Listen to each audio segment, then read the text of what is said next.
Pozdrav! Danas ću vam govoriti o OneKey Pro hardverskom novčaniku. Dobio sam ga na test, testirao sam ga, kasnije ću vam u videu pokazati unboxing i kako se stavlja u funkciju. A evo ovdje da vam kažem samo ukratko o čemu se radi. OneKey Pro je premium hardverski novčanik. Važno je kod njega da je open source, znači open source je i firmware i aplikacije s kojima radi, bilo desktop ili mobilne aplikacije. Od sigurnosnih čipova koristi ovaj EAL6 Plus kao i svi drugi u industriji, to je znači najbolje što industrija nudi, ali on ih ima 4 komada za razliku od drugih hardverskih walleta, Ledgera ili nekog drugog, on ima 4, doduše tih 4 ne znam šta će mu, oni tvrde da je to zbog toga što će biti neke dodatne nadogradnje. Uz njega sam dobio i ovu karticu, to je ova OneKey Lite kartica, to je kartica za pohranu SID riječi, da vam one da ih ne bi morali kao kod standardnih novčanika zapisivati na neke papiriće ili negdje. Uz njega možete nabaviti i ovu karticu, to je kartica veličine kreditne kartice sa isto takvim ugrađenim čipom koja onda služi za pohranu tih riječi. Ona je zgodna za čuvanje i otporna je na vodu i takve stvari, a unutra ima jednako siguran taj čip i daje nekakav dodatni komfor kod upotrebe. Cijeli uređaj je velik 3,5 inča, što je sasvim dovoljno da vi na ekranu možete vidjeti šta potpisujete. Važno vam je da kod hardverskih novčanika imate display koji je čitak, zato što možete vidjeti točno na koju adresu šaljete, jer ako na pamet nešto klikate onda nije dobro. Kod ovog je još zanimljivo da se može puniti na bežičnom punjaču, podržava tisuće kriptovaluta, to danas svi već podržavaju, znači i Bitcoin, i Ethereum, i EVM, sve tokene. Evo da vam na brzinu pokažem kako izgleda njihova aplikacija. Ovo je desktop varijanta, znači imate tu pregled svog novčanika, zgodno je što možete kupiti kripto. Evo ovdje možete kad odete na recimo Ethereum, on vas odvede na stranicu gdje možete kupiti na primjer za 300 eura i to možete birati različite vrste plaćanja. Ovdje ima market, znači unutar te aplikacije integriran market, znači možete tu recimo otići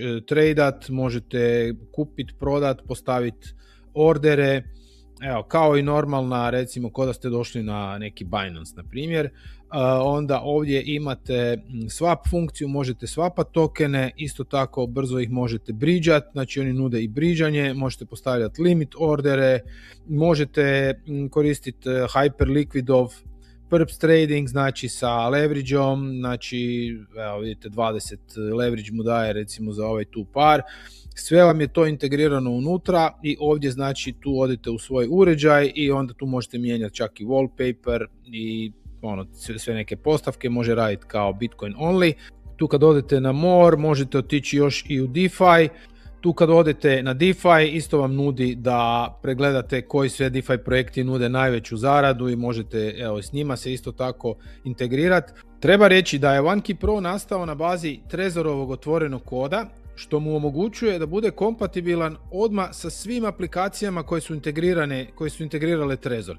Znači ako bi našli neku aplikaciju ili neki novčanik koji ne podržava OneKey Pro, a podržava Trezor, vi na svom OneKey uređaju možete sebi uključiti Trezor mod i vi zapravo glumite Trezor. Vi ćete doći u aplikaciju i tamo će pisati spoji svoj Trezor i vi ćete spojiti svoj OneKey Pro kao da je Trezor. To bi bilo u slučaju kad vam sve one aplikacije koje su podržane u samom softveru od OneKey Pro-a ne bi bile dovoljne i kad bi naišli na nešto što nije podržano. Tu je OneKey Pro napravio dodatne iskorake u odnosu na Trezor Wallet tako što je dodao funkcionalnost kao što su spajanje na mobitele, spajanje sa Bluetoothom, kao što je AirGap mod i ima jednu sigurnosnu funkciju koja se zove SignGuard. Znači taj SignGuard je jedna funkcija koju ima OneKey Pro za razliku od Trezora i drugih walleta, gdje on kad radite interakciju sa smart kontraktom, on vam automatski pregleda da li je taj smart kontrakt na listi nekakvih malicioznih i on vas upozori prije nego što ćete potpisati tu transakciju. Što je odlična stvar zato što danas imamo sve više takvih napada gdje na drugim hardverskim walletima vi nećete vidjeti zapravo šta potpisujete, odnosno vidjet ćete neke kodove i neće vam biti jasni, a OneKey Pro to prevodi u nešto što je čitljivo i daje vam jasna upozorenja. Tu je napravio još jedan dodatan iskorak u odnosu na recimo Trezor od kojega je nastao ili u odnosu na konkurenciju. Evo, moram se i zahvaliti Eventus sistemima iz Slovenije, koji su glavni distributer za OneKey Pro za Europu, koji su mi omogućili ovaj test. Osim što je OneKey Pro hardverski novčanik, on može ujedno poslužiti i kao sigurnosni ključ za Google, na primjer. Možete si svoj Google account osigurati s tim ključem, vidjet ćete u postavkama, danas to postaje sve važnija stvar. Ja mislim da je pametno da si svoj Google account zaštitite s takvim jednim uređajem. OneKey Pro može biti spojen sa vašim laptopom i sa vašim mobitelom, sa USB-om, sa Bluetoothom, ali on može raditi i u takozvanom AirGap modu, što je mnogim korisnicima bitno, zato što u tom AirGap modu on nije nikad spojen direktno na internet, nego on očitava QR kodove i na taj način komunicira sa ovim uređajima koji su spojeni na internet. Znači nema neke direktne veze, što onda ipak dodatno pojačava tu razinu sigurnosti. Recimo kod AirGap hardverskih novčanika je često pitanje, ok, ali šta on prenosi s tim QR kodovima, mi tu nemamo uvida. A kod OneKey Pro novčanika, obzirom da je potpuno open source-an, znači kod njega ne postoji mogućnost da kroz tu komunikaciju QR kodovima prođe neka informacija koja bi nas ugrozila. Još je dobro da možete kod slanja kriptovaluta podesiti količinu fijeva. Nekad je ta količina fijeva presudna i bitno vam je da si sami možete odrediti tu količinu fijeva. OneKey Pro to podržava. U nastavku pogledajte unboxing, stavljanje u pogon uređaja i pohranu seed riječi na OneKey Lite karticu.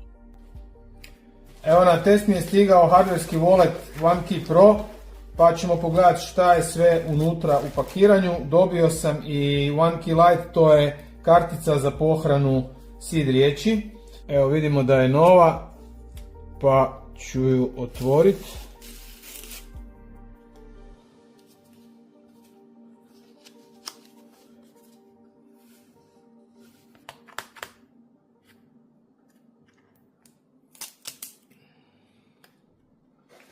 Tu je unutra kartica i ovdje su uputstva za upotrebu. Evo ga, to je to. I imamo i hardverski wallet koji je, evo da ga otvorim, isto je originalno zapakiran.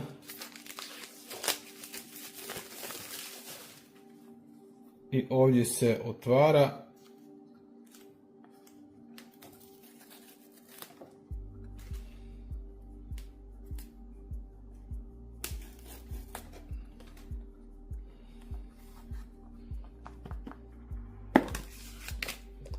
Izgleda vrlo profesionalno, vrlo su dobri materijali. Ovdje je on key. Ovdje su uputstva, naljepnice i tako dalje. A ovdje nam je sami novčanik. Evo, pa da vidimo i kako taj novčanik izgleda. Isto je sve zalijepljeno sa ovim naljepnicama, da ste sigurni da nije neko otvarao.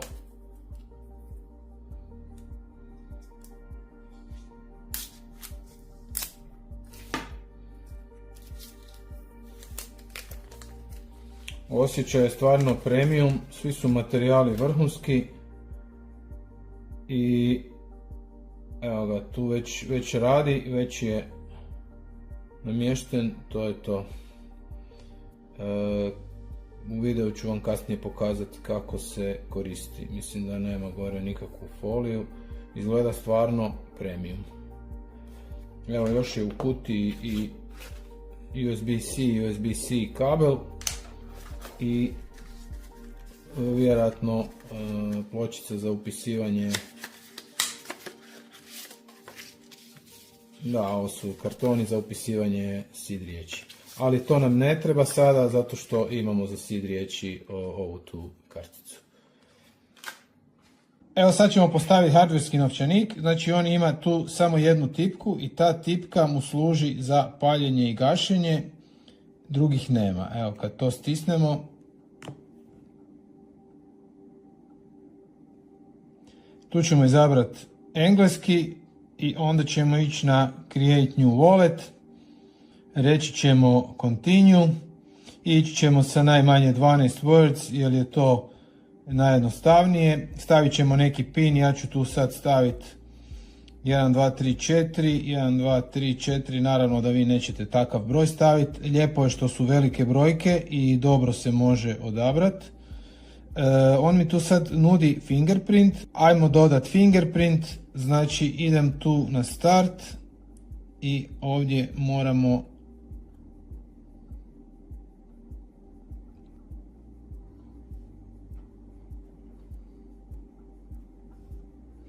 ovdje poklikamo. Sad vam se pokažu vaših 12 riječi, to treba zapisati na poseban papir i staviti da bude offline ili ćemo kasnije vidjeti kako će se to pohraniti na onu karticu. Tu idemo na continue.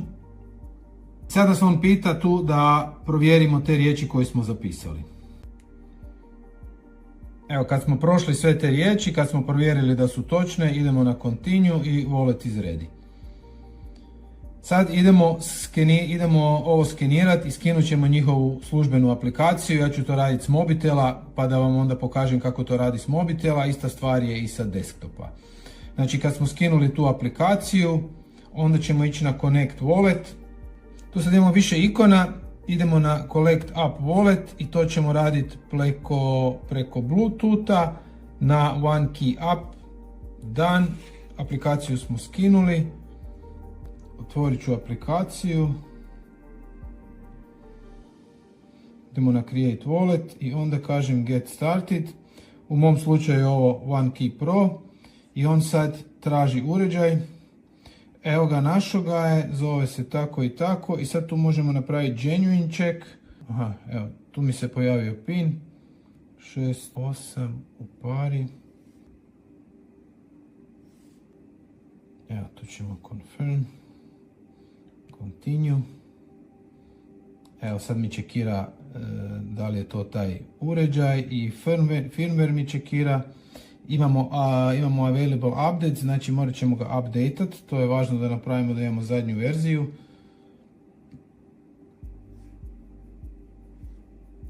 Evo ga, idemo ga updateat.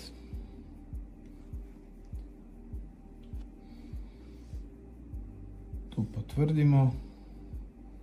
Evo jednom kad vam je updatean firmware i kad je kreiran novčanik, idemo probati slanje i primanje. Probat ću si poslati Solanu, tu odem na moje adrese, odem na Solana, tu kažem QR kod. Sad ću na tu adresu sa svog Phantom Walleta poslati nešto Solane. Evo Solana, ja kažem skeniraj QR kod.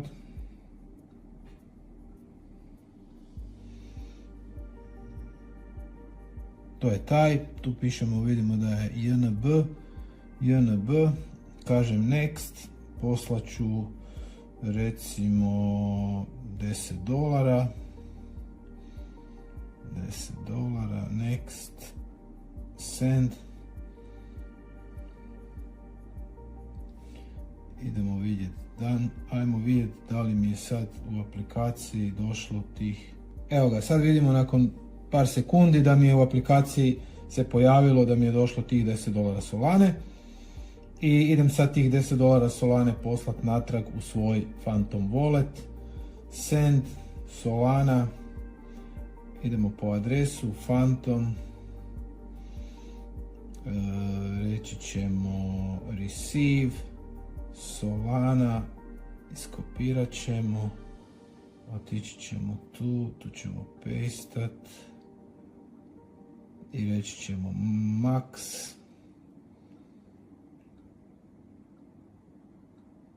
evo ga, poslat ćemo.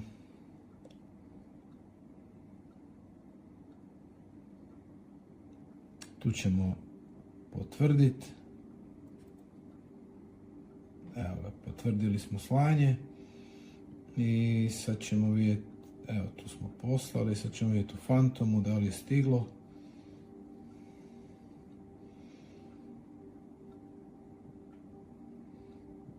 Evo, stiglo je, ponovo imam 24. Evo ga, to je znači bilo slanje i primanje, a sad ću vam kasnije malo pokazati kako izgleda pohrana private keya na karticu. Sad ćemo probati napraviti recovery, odnosno probat ćemo backup seed riječi sa uređaja na ovu karticu, da ne moramo više držati na onim papirima.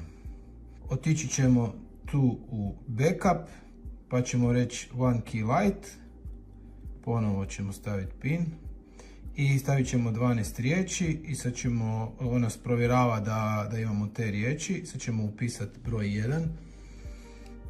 S, O, U, P, dobro, broj 2, evo kad smo upisali svih 12 riječi, on je rekao da je to u redu i sad ćemo ići to napraviti i sad moramo prisloniti karticu, prislonili smo karticu,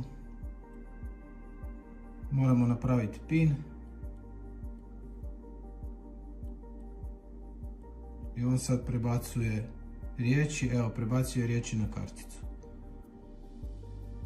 To je to. Sad su nam riječi na ovoj tu kartici koja ima sigurnosni element u sebi, isto kao što ima i ovaj, i ne moramo ih držati na onim papirima i puno je sigurnije, a vrlo ih lako prebacimo poslije na neki drugi novčanik. Ja neke veće nedostatke nisam primijetio, možda recimo kad scrollate kroz meni na njemu, na samom uređaju, možda ne ide tako glatko ko na mobitelu, ali mislim da je to zanemarivo. Važno je da ga nabavite od ovlaštenog distributera. Uvijek kažem da je za hardverske volete dobro ako možete ući u poslovnicu i kupiti ga za gotovinu, da ne morate ostavljati karticu niti nikakve podatke, jer smo imali već slučajeva da ti podaci uvijek budu kompromitirani i onda završe tamo gdje ne treba. Tako da je idealno da ga kupite za keš, da ne ostavljate ništa. Ja ću vam u opisu ovog videa ostaviti popis, njihovu listu ovlaštenih distributera. A ako ćete ga nabavljati preko web shopa, onda možete koristiti moj link u opisu ovog videa i dobit ćete popust kod kupnje. Cijena mu je $278, nije ni najjeftiniji ni najskuplji, ima ih jeftinijih. Uređaj stvarno ima premium osobine, sve što trebate od jednog hardverskog novčanika, modernog, odlično leži u ruci, ima veliki ekran, lako se radi s njim, ima odlične aplikacije za upravljanje, znači i desktop varijantu i ovu, i svakako ga mogu preporučiti svima kojima je važno da imaju vrhunsku zaštitu, važno je da je open source, da ima i air gap mod i da podržava jako puno kriptovaluta, ima i podršku. Mislim da se radi o vrhunskom uređaju i da ako ga kupite nećete pogriješiti i još vam može služiti i za osiguravanje Google akaunta, što nije mala stvar. Evo, ako vam je ovaj video bio zanimljiv, ja vas molim da lajkajte, šerajte i vidimo se u nekom novom videu. Pozdrav!